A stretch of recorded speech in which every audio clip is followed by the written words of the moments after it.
Y'all, Wizard101 just drastically changed how jewels work in test run. And today we need to talk about this. This might be one of the best things that they've ever added into the game. Now, this was the latest test run patch, so this has not been in test run for like the past few weeks. But if you go to Wallaru, right, if you go to the main, hub area, they added items to this dude named Bingo. He's the gear crafter. We've never had something like this in any world, and you're gonna be floored by what you're about to see. So if you go to this crafting vendor, what you'll notice is they've completely revamped how crafting gear works. I hope this makes it right into live route, but these are some big changes, right? To start off, it looks like the themes, amulets, rings, and decks anyways are following an entirely new formula for how you craft them. So how it used to be, right? If you wanted like the main piece of gear that's like, the best from a world, you used to need 47, reagents or whatever the number is of things that you get dropped from enemies. You need a bunch of things that you need to harvest from like, the floor loot. And you would also need 9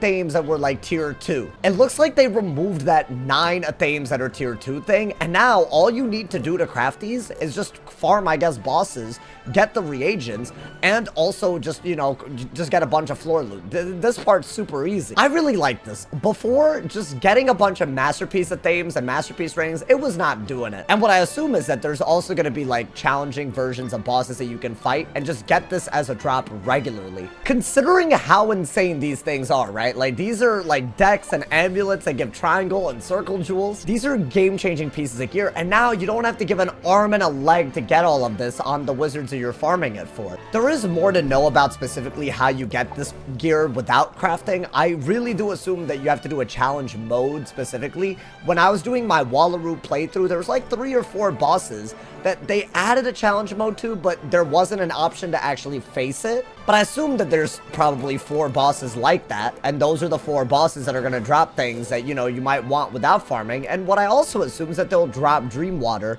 so after a while, you have this inbuilt pity system to craft the exact gear that you want. This is way less grinding than Novus. I have no issues with them actually making some of the boss fights challenging, which seems to be what they're doing. If this is the type of pity system we have, we're at level 170.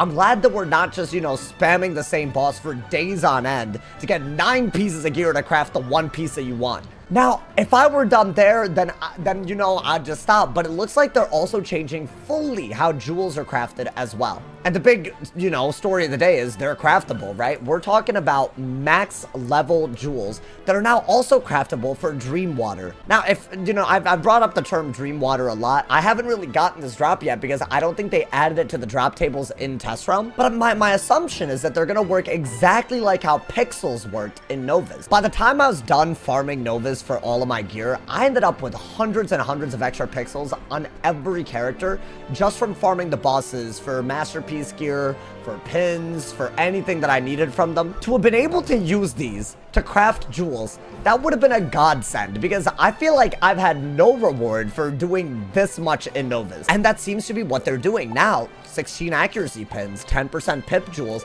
and even the new triangle sockets that actually give extremely new stats, they're all craftable for 10 dream water each. And this includes the jewels that are going to be very, very relevant this meta, right? Like the health jewels, these are huge. They're going to increase health like crazy. I can't believe I didn't even talk about this until now, but yes, even Pierce jewels that these have not been accessible for the years that they've been out. Since level 95, you've had to farm Mirage for these. You've had to open up packs if you're too lazy like me. This is kind of crazy because I actually feel like, I don't know if I'm wrong, but I feel like these jewel packs, these booster packs, I feel like the main reason people opened these was for Pierce jewels. You always need Pierce jewels as the worlds go on, as there's more gear to put jewels on. With all the templates that they've added, I really thought that they would be making guap from these. And yet it looks like they're maybe actually putting the player experience over the bucks that they can get out of them. Like, I'm just being honest. This is like something to note. There aren't that many prominent examples where they put something this free to play over something that they could make money off of. And I'm really, really happy with this because frankly,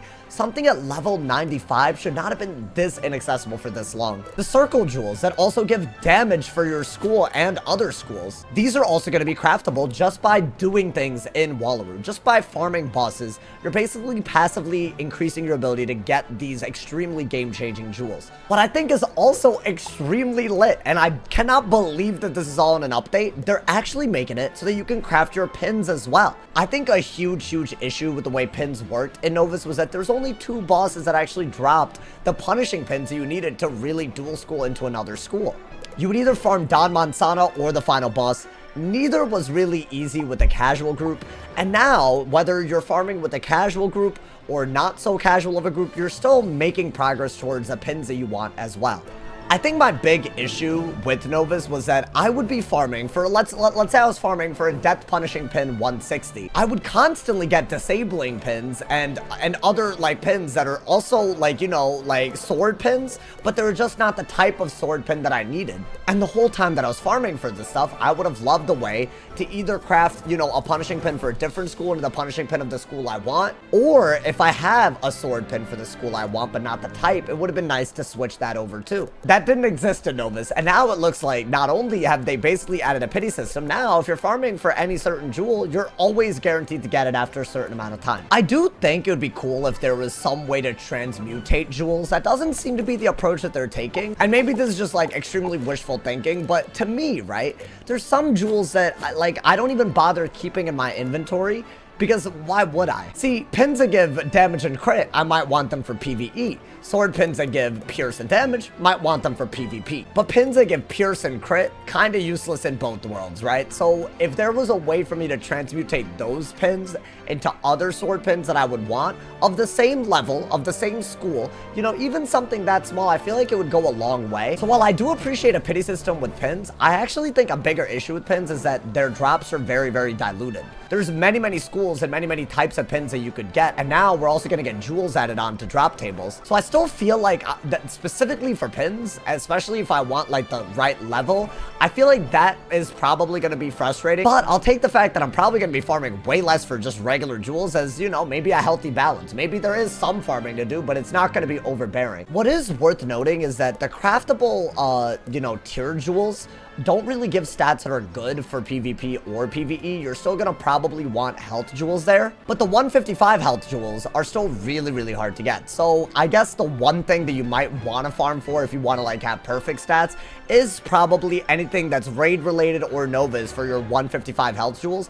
But literally, other than that, everything is craftable. The big takeaway though is that the pity systems are getting better, but I would not hold those same hopes for the hat, robe, boots, and wands, because it looks like they're doing something a little bit different.